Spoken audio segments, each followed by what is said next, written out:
All right.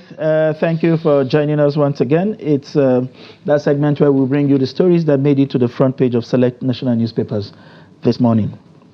We'll begin as usual with the Daily Trust. And the major story here is staying with the Portharcourt refinery. We just got off from a very heated conversation here in the studio over the readiness of the Portharcourt refinery. And the Daily Trust this morning is saying Portharcourt refinery yet to take off as deadline elapses. Again. There should be again there. Again. Right. Mixed target characterized previous restart date. Regulatory compliance test ongoing according to the NNPCL. You'll find the details of this story on page 4. And moving on to other stories, Nigeria's FS reserve dipped by over $2 billion in 1 month, lowest in 6 years. And I think that is understandable. We have seen all kinds of intervention. 2.1 something billion. And someone's saying that's the money we're using to prop up the naira. I don't know. Well, it would just not be propping up the naira. This would also be part of the settlement of those backlogs that have been outstanding for so long. I mean, the intervention in the in the parallel market is not something substantial. There are just over 1,000 and something. If you give them $10,000, you probably are spending around 20 million, a paltry 15 million naira on a weekly basis. But these are real intervention in real sectors, you know, places where people need to import spare parts, people need to replace aging parts. The burning rate is quite significant. Yeah, because we have not done so much. This economy is really big. Burning rates at that level should not be a problem for us if we were attracting the right volumes. It's because volumes have gone down. You recall that when some of those investment banks left this country, they left with about 62 billion naira portfolio. You recall in 2015. You know, so we should be playing at that realm. We shouldn't be surprised that we are burning that much if we are really attracting multiple of this amount. And to other stories, army to build special homes for troops fighting insecurity. Well, see how that goes. PDP reps caucus divided as North Central stakeholders meet today. That's going to be a crucial meeting if you ask.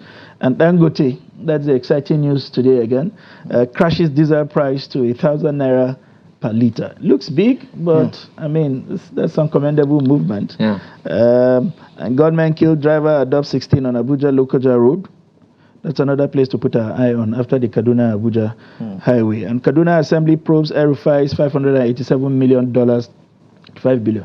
I thought the current governor is a facilitator of this. Begin. No. And of course, Naira abuse like Bobrisky, EFCC go after Cubana.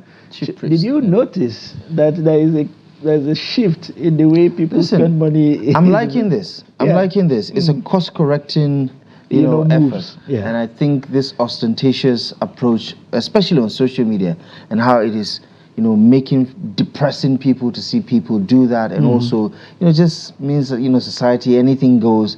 But I like this sanity that is now, Let's take a look at the Punch very quickly. More from the pages of the Punch. $30 billion loss. Federal government may revoke unused oil well licenses. 27 states failed to access 54.9 billion naira UBEC fund. We talk about the poor funding in education sector. All they have to do is come up with their own counterpart funding, and then they can access this. This tells you a lot about how committed or uncommitted 27 states are regarding financing education. Market is excited as Dangote lowers diesel to 1,000 naira per litre. Cubana chief priest is in the news for naira abuse. He will be arraigned today. Federal government writes governors as agency predicts flooding in 31 states. And NDLEA destroys 300,000 kilograms of illicit drugs in Lagos. PDP National Working Committee submits reports on Wike as NEC meets Thursday. Blood on Chidima's dress matched Ataga's DNA, according to expert. UCH denies harboring Yoruba Nation agitators. You can follow up on some of these stories across the pages of the Punch newspaper for today. Our go-to man, Mr. Wednesday, is here. The one and only Mr. Ben Sherman. Good morning to you. And You're welcome, you and your Dara, to the studio this morning. It's good to see you. Thank you very much. The story of the person who bought it. No. We're done with the stories. The other things that we need the day is coming. That happens under the table. We're looking forward to it. Let's talk about the refineries. Still one of the sore, topic of discussions. We always talk about it from a nostalgic point of view, how they used to be functional, how they were the pride of the nation, how we were, envisioning a future where we can solidly rely on some of these, infrastructure that we've built over the years to guarantee sustainability, so to say. But over the past few months, our hope was renewed, and then we're not so sure about where we're going. We're missing yet another deadline. What do you make of this? I see confusion, I see lack of honesty, I see lack of commitment, I see insensitivity when it comes to service delivery to Nigerians. And at the point, I might even queue behind El-Rufai when he says Tinubu should be firing those who cannot deliver. This is a clear example. Portharcourt refinery since 2019, how many years? Off entirely. Nobody, we are not getting a gallon of petrol from there. Some people are simply enjoying this attitude of less import.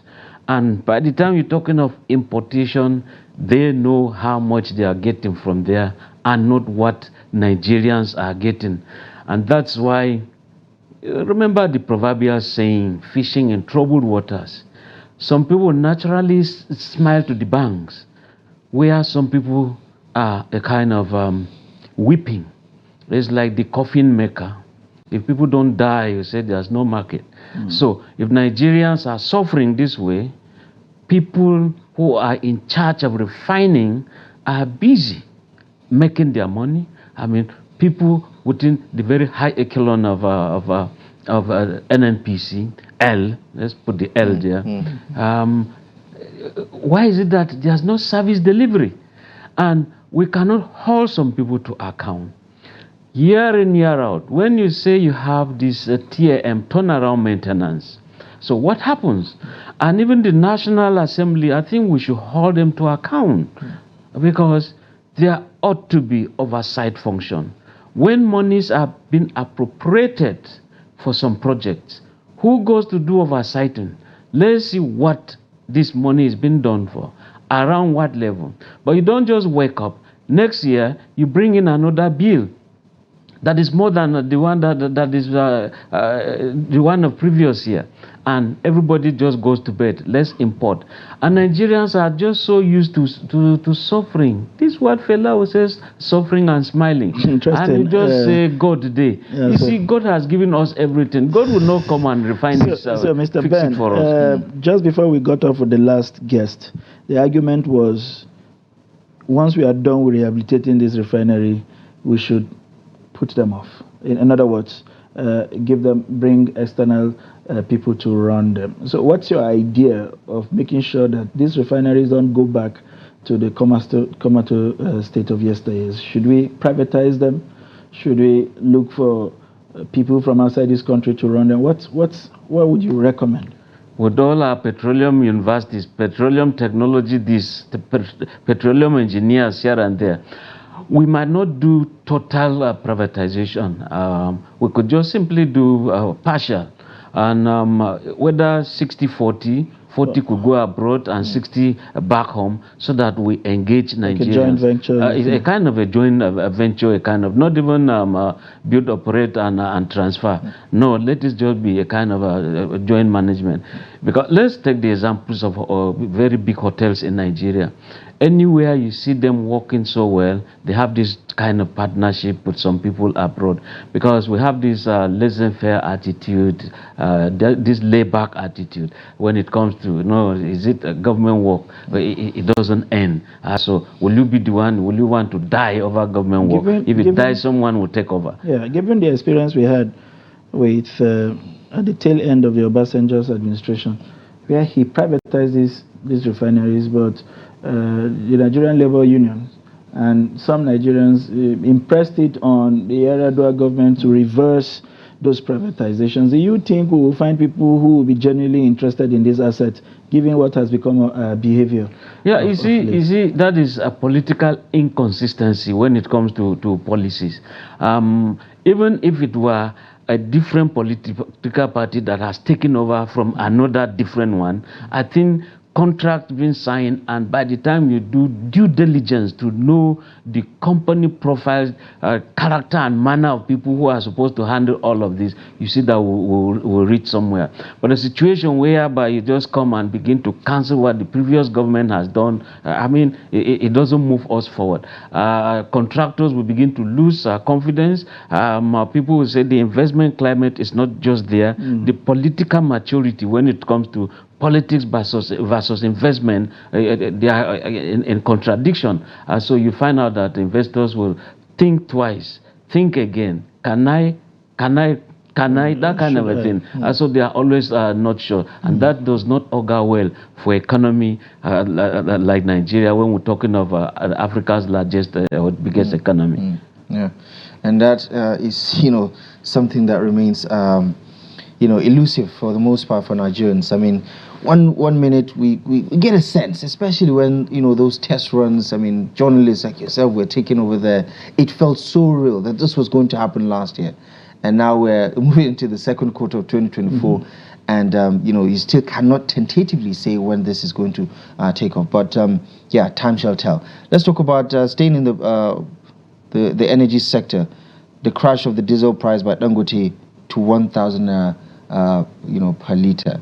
It's quite significant, isn't it? Even though it's still on a high side, but it's something that would definitely impact businesses that have to still rely on generators for their operations. Those of us in Band B. Without sounding maybe advertising, I was listening to some people on radio. They said anywhere you see Dangote, just say Baba or Yo-Yo. In other words, he's doing so well when it comes to this crashing of the diesel price. We expect that the petrol too will follow suit, even though we're hearing that NNPCL, I usually forget that L, will say that they cannot necessarily supply the crude that Dangote will need, because they have to make money too when it comes to selling crude. They're not supplying to him. He's not buying cheap, I guess. And you see that Dangote he has already signed some contracts with some American companies in terms of crude supply. And if you must also sell that same crude outside, if you buy crude from America, it follows that America is making money. It also follows that Dangote will return that crude to America. So it's a kind of maybe balancing the trade act itself. But the situation where, I mean, we should be able to refine, engage, employ Nigerians so that these agitations here and there would just mellow down, and we begin to flood the West African markets with crude oil.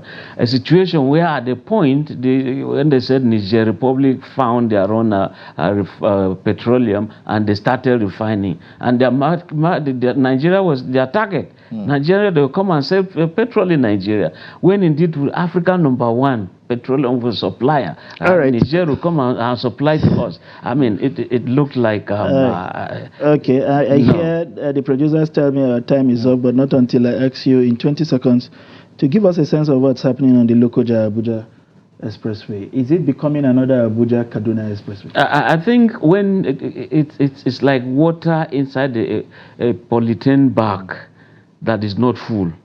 When there is less pressure, the water goes there. When there is pressure there, I mean, so in other words, what is happening, what was happening, Kano, Zaria, Kaduna, Abuja, is shifting to Abuja Lokoja way. So it's for the security agencies to look at it. Yes, they should. Coming from the latest security specialist and criminologist in town. Right. I tell you. You want to take those recommendations very seriously. I want to thank you very much once again. Thank you for having me on a Wednesday. Time to be here and enriching us with your deep knowledge around happenings in the country. Mr. Ben Shaman, former director, news Voice of Nigeria, has been with us in the studio and providing us those invaluable updates. And it is on that note that I will draw the curtain for this morning's edition of Daybreak. It's been a wonderful engagement with you being part of us. And thank you very much once again for making it fun and eventful. We'll do this again tomorrow. I'm Sunday Michael. My name is Abdullah Ahmed. As always, thank you for your time and company. 360 Sports is coming up next at the top of the hour with Emmanuel Fashimi. Good morning.